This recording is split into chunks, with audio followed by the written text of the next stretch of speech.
myself again. Good evening and welcome to NUFC Matters with me, Steve Wraith. And as always on a Thursday night, I am joined by John Gibson and Supermac, Malcolm MacDonald. And I've just seen the first message in the chat down below there. And Andrew, I think he's a regular viewer, he's watching as he's given blood.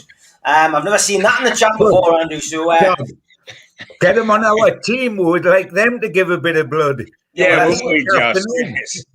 We need an injection, I think, rather than giving anything away, guys. We'll give the ball away plenty. I think it's definitely an injection.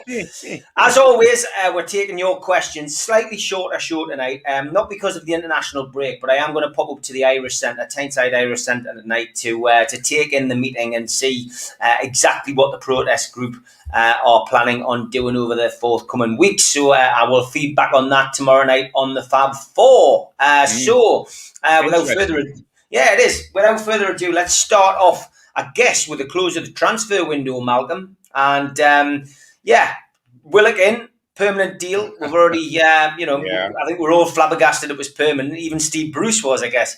But that was it. Plenty of outgoings, players who, weren't going to get a look in anyway. I think biggest surprise, I guess, other than Willock coming in, was that Dwight Gale got offered a new contract and we still have him on our books, yet Bruce doesn't seem keen on playing him. And I guess the Matty Longstaff elephant in the room has been put on hold for another 12 months because he's now, he's out the door and away to Aberdeen on loan. So, it's... Good luck to him up there. Good luck to him. Yeah, we have wished him all the best, and let's hope he comes back with a bit of experience under his belt. But Mal, it hasn't been the greatest transfer windows. Nothing really spent, and the squad, I would say, most people would say, is a bit weaker. Well, it is because players have left through the close season, and I would imagine that Willock, beyond all the other players, will be quite angry that there wasn't further strengthening beyond him. Newcastle needed. I think they needed a forward. They needed defenders, and they've left themselves very, very weakened by what's gone on since last season. Players out, only one in. I know there's a couple of others that are youngsters, so for the senior side, there's only Willock in, and I think we saw last Saturday that it's going to be a very long season. Let's put it that way. Things aren't right, that's for sure. Definitely not. John, we didn't expect a great deal in the transfer window and we didn't get it. No, that's absolutely right. But it was absolutely criminal. We knew that he wouldn't splash cash. That in fact, once we got Willock and he'd done all his money, that was the end of the permanent deals. But for us to renege on loan deals because we wouldn't pay the loan fee, which is very, very small, is nothing short of criminal, because the risk we are running through doing that. And the last day in the transfer market on Tuesday was comical if it wasn't so serious, because you were getting one card marking on one side, which is Steve Bruce is trying desperately to do this deal at Leicester and to get a centre-half on loan. And then we're hearing from the other side of the fence that Newcastle's deals are all done for the transfer window. And in fact, we know that Bruce wanted 4 in and he got 1, which was Willock. So we are only in exactly the same position as we were at the end of last season. And let me say this, if Steve Bruce has been loyal to Mike Ashley to the extent of stupidity and the extent of ridicule from fans, what he has got in return from Ashley is to be thrown on the fire, because he has been left, you're getting nobody, this is it, it's all finished, you get on with it and save them the best way you can. And this is not me supporting Steve Bruce. Far from it. It is the fact Steve Bruce ought to be absolutely furious with the owner.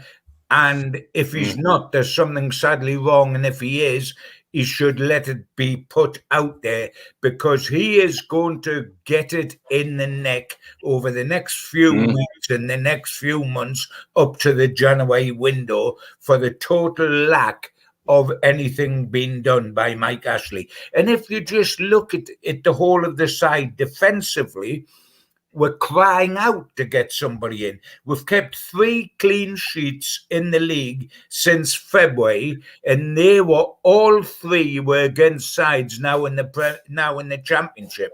That's how bad we are at the back. We haven't got legs in the middle of the park as we haven't at the back.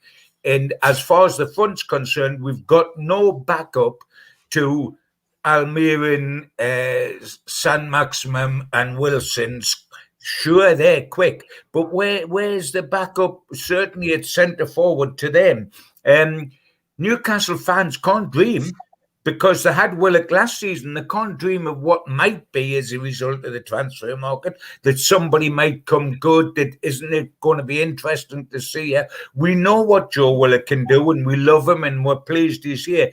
But there are absolutely no dreams, and nothing new to give us any sort of hope. And as Malcolm has already said, by Jove, it's going to be a long season and a long, long winter. Because let's be truthful, we are miles short if what we need. Absolutely miles short. And do you think it hasn't been proved so far in the games we've played in the league and the League Cup? We have been miles short. It has been there for everybody to see. Yeah, I couldn't agree more. I was just going to say that last Saturday, I thought it was an absolute dire performance. What did you make of that? What did you make of this? Before we get on to that game, what did you make of this? I mean, I've heard this a couple of times now. There's been, revelations, Malcolm, if you like, by good sources that Newcastle were offered a long list of potential loan signings, including Chowdhury from Leicester. We know that the plane was booked. I spoke to the guy at the airport. The plane was booked to bring him from Leicester. Obviously, Tuanzebe from Manchester United, Maitland-Niles, Harry Winks, Mason Holgate on loan. Any of these, I think most Newcastle fans would have taken, says Lee.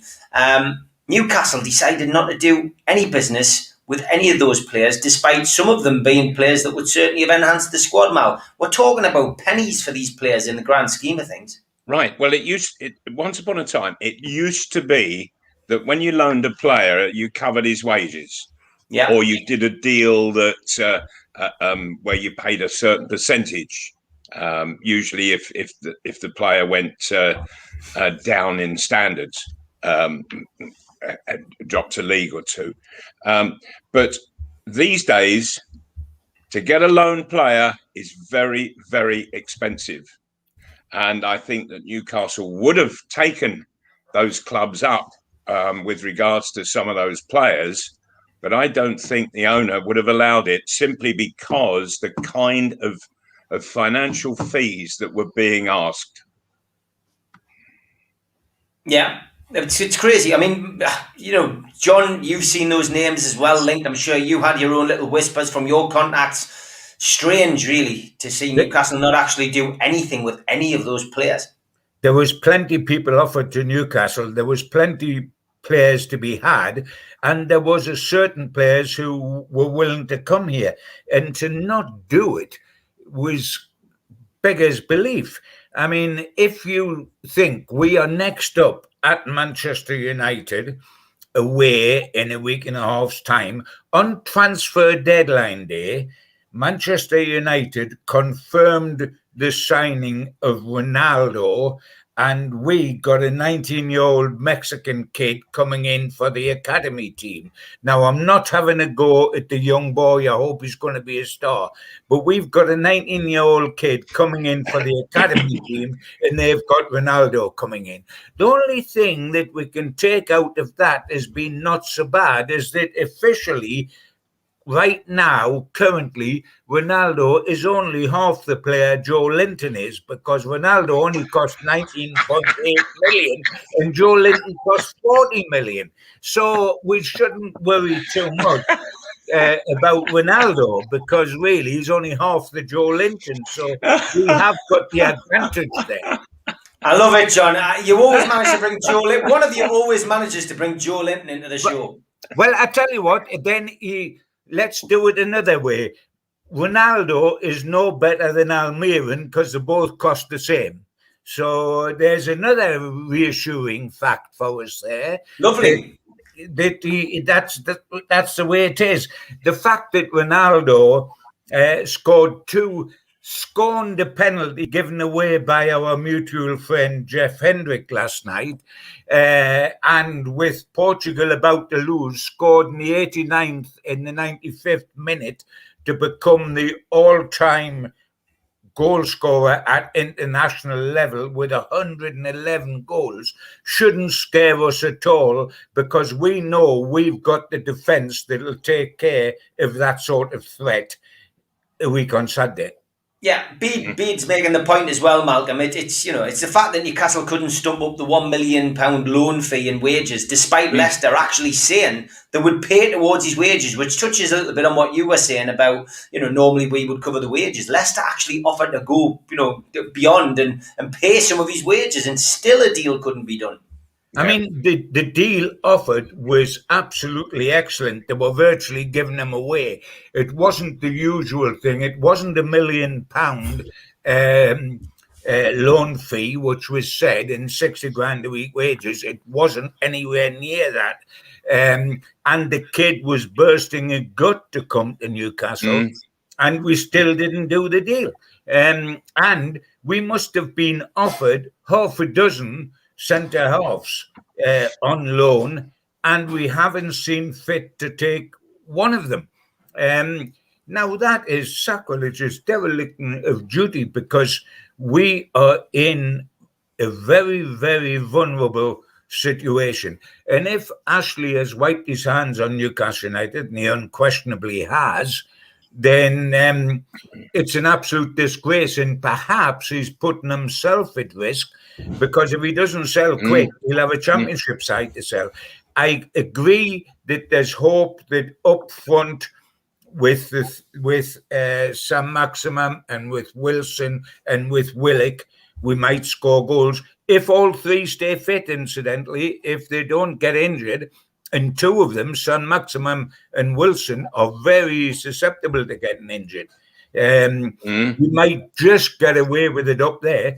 But, defensively, we're not going to get away with anything. There's absolutely no question about that. Don't forget, though, as Graham Nichols says, we did sign Santiago Munez, of course, which is ironically the similar name to the fictional character that starred in the film Goal, which caused a little ripple of amusement amongst the Newcastle United support. But crazy guys. I mean, that's what we're left with. And I'm not sure whether you'll have caught it last night, but we had a great show. It was a pre-record because I was in London yesterday, but a pre-record with Lee Clark, and he gives a wonderful insight into why his son is now wearing the red of Liverpool.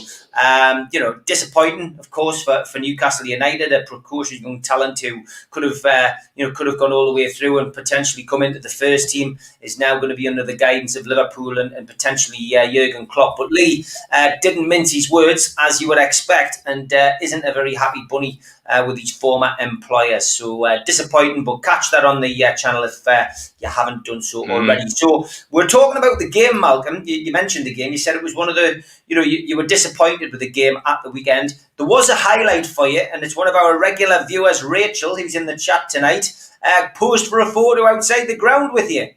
That's right, yes. What a lucky boy I was. She's a lovely, lovely lady. She really is. I was quite honoured.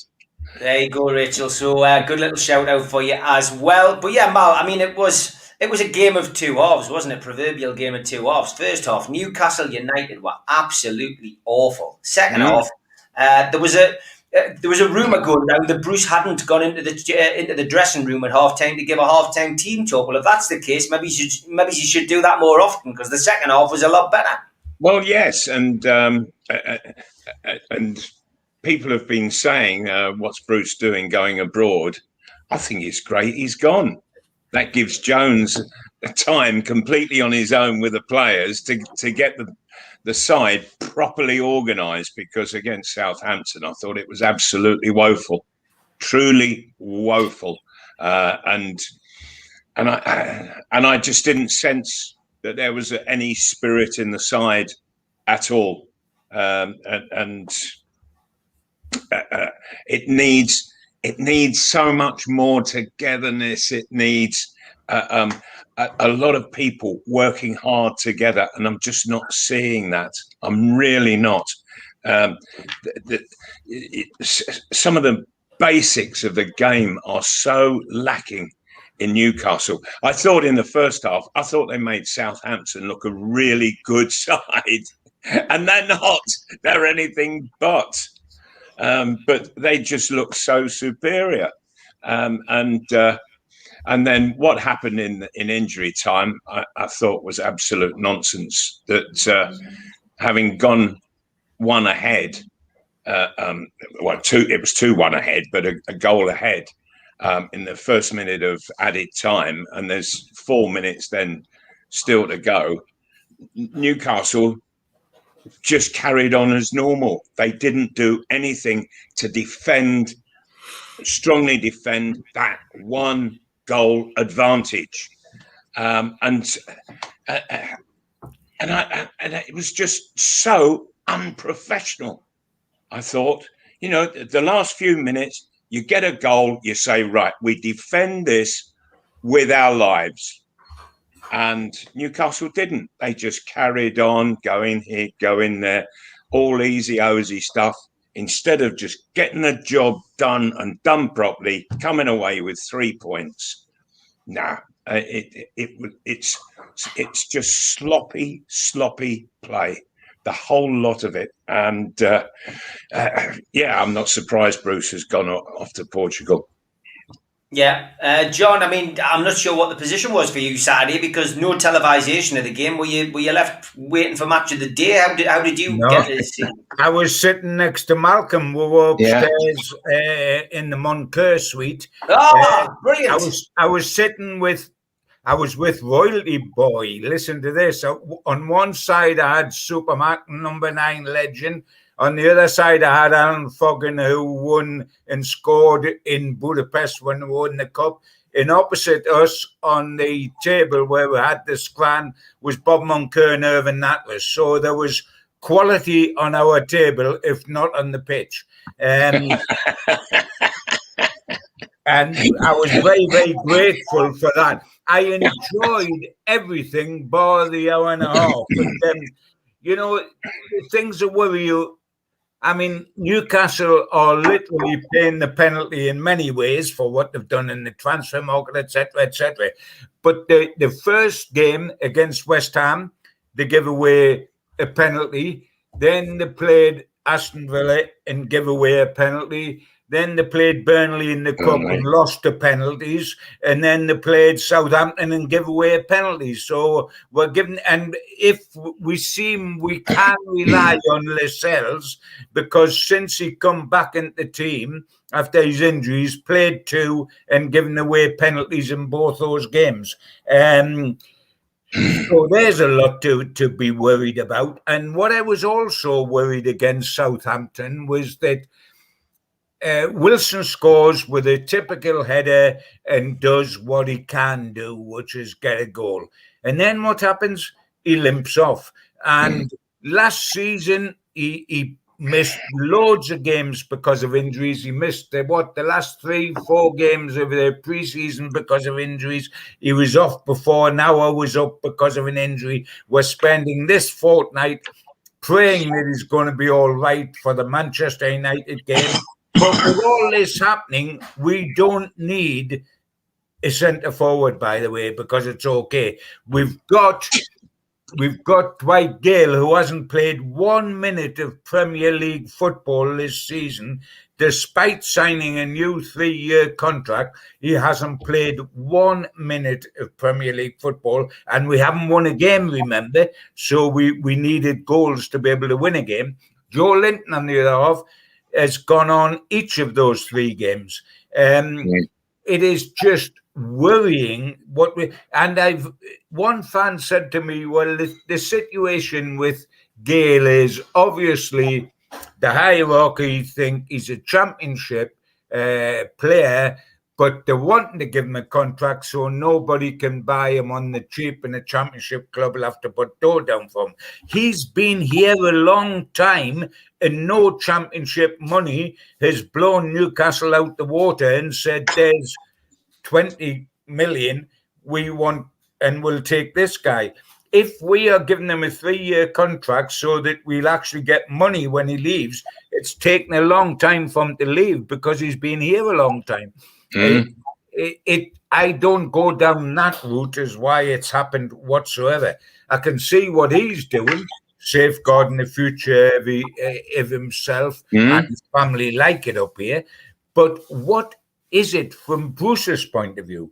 Because Bruce is the guy that will not even give him a minute. And he brings people like Fraser on in the 89th minute, which is absolutely blinking crazy, isn't it? 89 minutes. What's he expect the guy to do? Which he did recently. Gale doesn't even get the 1 minute. He doesn't play in the Premier League. So what happens when Wilson's injured? And believe you me, and misses games, and believe you me, that'll happen this season. Do we get Joe Linton playing centre forward, who Bruce has said is neither a centre forward, he's best out wide, and therefore the number 9 shirt was taken off him. But you can bet your bottom dollar if Wilson doesn't start, Joe Linton will start as a centre forward instead of Gale, who is an orthodox through the middle striker. The whole thing is absolutely madness, from the transfer activity or lack of it of Ashley and Charnley down to Steve Bruce's attitude towards team selection. And by the way, I am totally baffled by selection and timing on substitutions as well. His substitutions to me make no sense whatsoever. They don't change the game. They're like for like. People like Dwight Gale are ignored, etc. None of what's happening at Newcastle United at any level to me at the moment is making any sense. There's another thing, John, also, and well said on all of that. I thoroughly agree with you. I tell you what I saw on Saturday that really didn't make sense to me, and that was there was about a 4-minute stoppage where there was both a Southampton player and Newcastle player both needing treatment off to our left at the Lees's end, and the Newcastle players came over to where the dugouts are, and it was Jones who came out the dugout, and he got amongst the group of players, and he was going through whatever he wanted to get across to them and try and improve what they were doing. Bruce stood quite aside, never said a word, never took part, quite away from it. Then when the game got restarted after 4 minutes stop, Bruce all of a sudden, with the game going on, starts screaming 40 and 50 yards away to players as to what to do.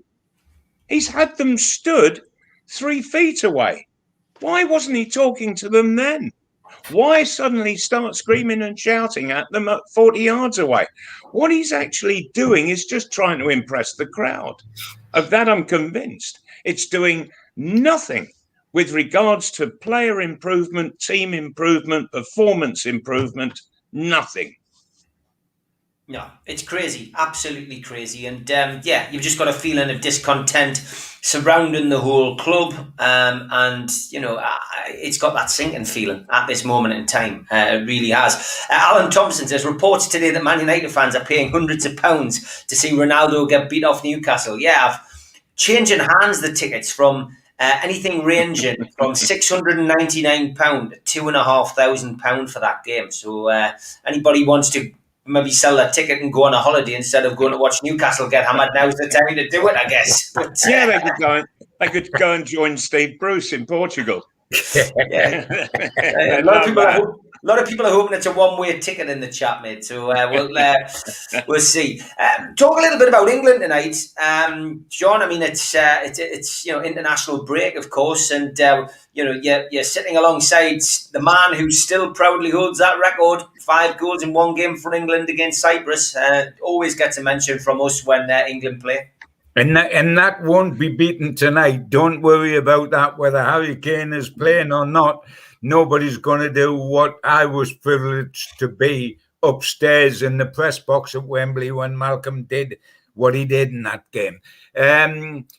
This game in Hungary, it's going to be difficult because they have had such a terrible time over recent 20, 30 years. It's going way back. The end of the Super Hungarian time was when Newcastle played Uzbekistan. Before that, they were terrific with Puskas, the international side. They come and won 6-3 at Wembley, etc., etc. Was it Hidiguti? Great players.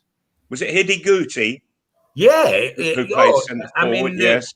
They were absolutely superb at that time. They were, because the games were just chucking up goals, weren't they? Oh, every time. The return in Budapest, they scored 6 against England. They were a magnificent country. They've disappeared inside themselves. Funny enough, when I went over, Steve, for the 50th anniversary of Uzbekistan, we went and saw live Hungary v Wales while we were over at the celebrations, and Giggs was running the side, and they were pretty shabby then, but they've come. In the last 12, 18 months, they've become a lot better. They'll have a very passionate 60-odd thousand crowd behind them tonight. It won't be easy, but this ought to be England's moment. But don't we all smile? England are a little bit like Newcastle United, you know. We live in the hope that something's going to happen, and somewhere along the line, somebody's going to win something. And we lost in the Euro finals, and then my heart sank today when I read Gareth Southgate wants the players to get over their disappointment at the Euros by winning the World Cup in Qatar. Now, come on, this is a bit like pink pigs in Newcastle United all over again. England are capable of doing that, but we've had the golden generation that ended up with winning nothing. Now we've got this generation that were going to win the Euros and almost did, but didn't, and now we're going to win the World Cup. Well, this is a World Cup qualifier tonight. We always qualify, and we qualify easily, and then we don't win it. So forgive me if I'm a little bit cynical, but I've been brought up as a Geordie watching Newcastle United, and cynicism is my middle name as a consequence. Now, you mentioned Puskas, and I remember sitting with my father when I was 3 years of age, and he was. And we were listening to the commentary because it wasn't on television. They didn't have live broadcasts in those days. And he was sort of explaining to me and sort of showing me where Hungary was on a map of Europe and what have you. And so I really got such a taste for football just from that commentary. And then the following year, one was 6-3, I think, and the other was 7-1. 7-1, yeah. And so, my thirst and hunger for football was growing and growing, and I saw my first live game when I was 4, and when I was 14, I went to Stamford Bridge to see. It was a World 11 playing Chelsea for somebody's testimonial. It was the winger Bobby Tambling, and the game was in progress, and it was a full house. It was absolutely heaving in the ground, and the crowd were taking the mickey out of Puskas because he had put on a real paunch of a stomach. He'd finished playing for about 4 or 5 years, and he had this right old paunch, and he was sort of tiptoeing about on the pitch, and they were giving him some right stick. And then all of a sudden, the right winger, it was the little Brazilian winger, he smacked a ball. He had just crossed the halfway line, and he smacked a ball square inside. And Puskas chested it. It got to there, and all of a sudden, his foot arced around, and the ball just absolutely flew into the top corner. And Peter Bonetti was the goalkeeper. He never moved. In fact, he never saw it. And I just thought, wow. And didn't he shut the crowd up? You know, it was absolutely fantastic. It was the most amazing strike. So anyway, now moving forward, I've played my first season for Newcastle. I've been capped, thank you very much, Sir Alf Ramsey, in the home internationals. And then I've taken my family on holiday to Greece. And my wife and I were walking through Athens on our way to see the Parthenon. And I looked ahead, and about 30 yards in front, I recognised the paunch and the little bandy legs. And Puskas was walking towards me. And I thought, oh, wow, this is unbelievable. And so I'm just sort of looking, and my jaw's dropping. And he stops, looks at me and says, you're MacDonald. Yes, he says, I know you. You play for Newcastle. And I've seen you playing for England just recently.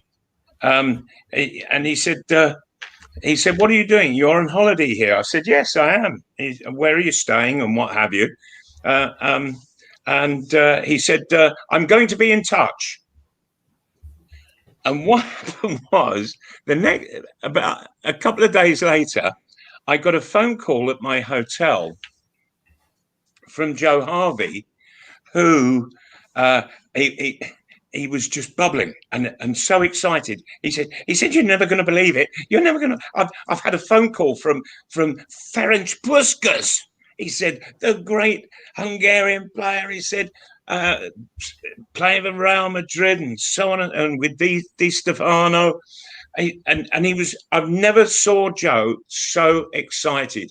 He was just so honoured to have received a call from Puskas. And he said, he said, what he's asked me for is, he said, if it was anybody else, he said, I'd tell them where to go. He said, but he's asked if you will go and play in a friendly. So we've had to do all the paperwork. We've got it done. You can play in the friendly. And I said, what? He said, yeah. And it was he was managing Panathinaikos, one of the three sides in Athens. And so I went and played in this friendly match. And the kickoff, it was supposed to be 8 o'clock. But what they do over there, or did then, certainly, they waited for all the shops to shut.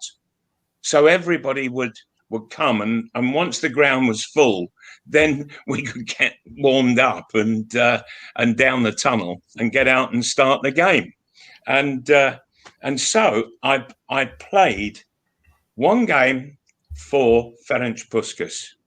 And boy, what an honour it was. And it so happened that I scored the only goal of the game. And but the Greeks were a bit small, and the shirt I had, it literally was stretched around me like that, and I had to borrow boots, of course, and they were a size too small. My feet didn't half ache, but just to be in the same dressing room and then be on the pitch and look across and see Ferenc Puskas, what an honour that was. An incredible honour, and certainly it was for Joe Harvey to take a call from the great man. I think, and I'm just thinking that youngsters, please get onto the internet and research Puskas and see any footage, because there won't be a great deal from the time that he was playing. But do see him play. He was one of the most remarkable players, and he had the most incredible partnership, he and Alfredo Di Stefano, for Madrid. And have a look at what they did in the 50s. They won the European Cup, John, I think. Was it 5 years in a row? Yeah. Oh, I mean, it was absolutely unbelievable. He is one of the great players. There is often overlooked because there wasn't a World Cup winning thing in it, because he was Hungarian and almost did it, and then Spain. But he is absolutely unbelievable, terrific. I mean, the only thing I remember of him, Malcolm, in any way, shape or form, in a personal way, was that when my Jackie Milburn, one of the original number 9 legends, had a testimonial, had a testy, and Puskas came across and played in that. And I remember sitting in the table. I remember Malcolm sitting at the same table in the Dolce Vita nightclub, on the same table as Ferenc Puskas, who at that stage wasn't speaking English well. It become very different by the time you saw him, and just thinking, you're fat, but you can half play, pal. And thinking, hey, what a privilege this is. You might carry top weight, but by God, you can't eliminate class. Eliminate class. Yeah, and he was absolute class. Absolute class. The older players, the way that they talked about him, he was. Perhaps he was maybe the greatest footballer that's ever played the game. Well, he's up there, Malcolm. People these days, and it's natural because it's your memory, to mention Pele because he has always stood up there. And then you get Cruyff and Maradona and etc., which is Messi and Ronaldo now. All of which is right. But please do not forget Puskas. Do not forget Di Stefano. Do not forget Eusebio, who is definitely forgotten. There are other players that are quite special out there, but Puskas is one of them. And of course, the stadium in Hungary is now called the Puskas Stadium, and there will be nobody on the field this evening for Hungary or even for England that could lace his boots. Absolutely. Couldn't agree. Well said, John. Keith Rose says, England remind me of Spurs. They do well getting to the later stages of tournaments. Lots of media hype. Had their greatest triumph in the 60s, but never win the big tournaments at the final stage. Keith also says he just loves hearing your stories, Malcolm. He could listen to you all night, he says. And that's nice. John from QTech says, Puskas tells the story of how honoured he was to be in the same dressing room as Malcolm. Well, quite absolutely, quite right. So it should be. That's why he asked him. Goal scorers are always goal scorers. Billy Trey also remembers Puskas. He says the Puskas drag back that sent dear old Billy Wright out for a pie. Oh, yes. Yes, he did. He did do that. He did do that. I think Billy was out asking the opinion of the Beverly sisters on what was going on. Remember, Billy was married to one of the Beverly sisters. You wouldn't even know who the Beverly sisters are, Steve. I've listened to them on Spotify. Well, that serves you right. Have you got nothing to do with your life? just bringing it. I mean, look, we're all talking about Ronaldo. He's the talk of the Premier League. It was a hell of a story. I mean, talk of him going to Man City, but then ended up at Manchester United. Mike Stewart wants to know, how do you rate Ronaldo against the old greats, Malcolm and John? So, John, we'll come to you first. Yeah. Well, it is. The thing about old greats is that the world's a lovely place.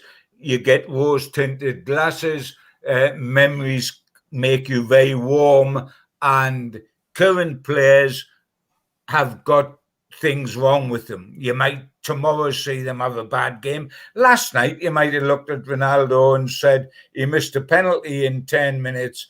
He doesn't do his 5-step overs, cutting in from the left wing, beating 4 people and sticking it in the top corner. He's had to reinvent his game because of age. He's 36, for goodness sake. He's reinvented his game and done it brilliantly in the way that Alan Shearer reinvented his game up here. The last quarter of Alan Shearer's career up here was very different to the first 3 quarters of his career here and elsewhere, because age does that to you. But on figures alone, Ronaldo, as with Messi, is quite exceptional. And when you think, let us say a couple of things here, if I can throw them in, guys, that the current situation with Ronaldo for club and country after last night when he scored 2 is that he scored 785 goals for club and country in 1,073 matches. That is phenomenal. Incredible. He at Real Madrid in his pomp, Malcolm, scored 450 goals in 438 games. He scored more goals than he played games. And this guy is now at Manchester. The stature of the man, how great the man is, that how many players that are still playing today can look at their manager, Ole Gunnar Solskjaer, who's 50 next season, and say, I played alongside him. And they played together against Newcastle when Solskjaer scored a couple against Newcastle and beat Newcastle 2-0. And the strike partnership was Ronaldo and Solskjaer. And Ronaldo's going to play against Newcastle a week come Saturday. Incidentally, this is an interesting thought, Ronaldo's only hat-trick for Manchester United came against Newcastle United. Surprise, surprise, when Ashley had just moved in and we were getting smacked, then he just sacked Allardyce, and we had Nigel Pearson as caretaker. And a couple of months later, in the return, this time we only lost 5 Warners and Jameses, not 6-0. So there was an improvement there. KK had just been made manager, we were now sliding into huge depression because KK was going to be messed about so horrendously that he was going to take to his toes. And he scored, and Mal, you'll remember this with me because I think we're there. He scored what was voted goal of the day when on a break, the ball came to Ronaldo. He was on his own, and Stephen Taylor decided that he was Desperate Dan and came across with his frying pan, and he was going to prove himself to be Mr. Muscles and beat the shit out of this fella before he scored the goal and get terrific applause from the Geordie people. The old high stepper just swatted him to one side, stuck him on his backside, stuck the ball in the net, and as he run back, give him a little ruffle of the hair as he was picking himself up. He did. Can you remember, Malcolm? Yeah, I was there. I do remember. I was there with you that day. Yeah. And so we've got to say, Malcolm, we've got to say on what the question was, this guy is one of the greatest players of all time. Absolutely no question. And the thing I admire about him, and I know that Malcolm MacDonald admires about him, on the surface, he may have looked from a very early age to be a nice, pretty boy who you think if you put the studs down the back of his leg, you're never going to see him again. Wrong. He's one of Totally the bravest players around. If you do that to him, he'll get up and say, come on, son, come at me again. Brave as a lion. Am I right, Malcolm? Absolutely. Absolutely right. He is hard as nails. And but he doesn't go looking for the physical side of the game. But of course, being a great player, it comes to him. But he deals with it, and he really does deal with it. And when you look over his career, considering that every defender that's ever been a few yards away from him has wanted to kick him up in the air and do all sorts of damage, the fella's hardly ever missed any games through injury. His record is quite astonishing. It is. Yeah. Unfortunately. And sorry to say, but I am frightened of what he might do against Newcastle, because this is his second spell for Man U. It's his first game of that second spell. He is going to want to go to town and prove that he's better now than he was when he was in his first stint at Man U. 100%. We're going to have to give a shout out to the sponsor, Spider VPN. Thank you for supporting us for all your internet security. Google Spider VPN, and they come up at the top of your Google list, and well worth visiting the website and seeing what they can do for you. Also, a big shout out to skipsandbins.com, telephone 0800 25 45 25 3, email inquiries at skipsandbins.com. Website www.skipsandbins.com. Easy contract free and pay-as-you-go waste collection. And L&G Family Funeral Directors 0191 389 7245. And Darren Baldwin Funerals 0191 478 2730. Website www.darrenbaldwinfunerals.co.uk. Big shout out to qtechshop.co.uk, the makers of pool tables and snooker tables in Wallsend, Newcastle, and to John at Jab Signature, who makes our flyers. Subscribe, hit the Newcastle Legends logo in the bottom right hand corner, hit the thumb up to like the video, click share to share the video to your other social media, and drop in the comments whenever you want to leave a question for us, or just to say something nice or nasty, whatever. As I say, it is a short program tonight because I am going to the fans protest meeting, which I need to leave now. I will just put this up though quickly. Team sheet for tonight versus Hungary: Pickford in goal, and then 1 to 11 we have Walker, Luke Shaw, Declan Rice, John Stones, Harry Maguire, Jack Grealish, Calvin Phillips, Harry Kane, Raheem Sterling, and Mason Mount. No real shocks in there. Quick prediction, Malcolm, for tonight's game. I'll take England to win 2-0. 2-0 to England. And what about you, John? Yeah, England to win, maybe 2-1, but I think England will win without question. Great stuff. Okay, lads, thanks very much. Enjoy your shorter show tonight, and I look forward to seeing you firing on all cylinders next week with a brave prediction for the Man U game. Take care. Have a good week, lads. Thank you so much, Steve. All right, and everybody have a good weekend. We'll tell you next week why Ronaldo will be in for huge disappointment. Look forward to it. And I'll see you at the Time Theatre on Saturday. Take care, lads. Okay. God bless. Good night, everyone. Steve. See you.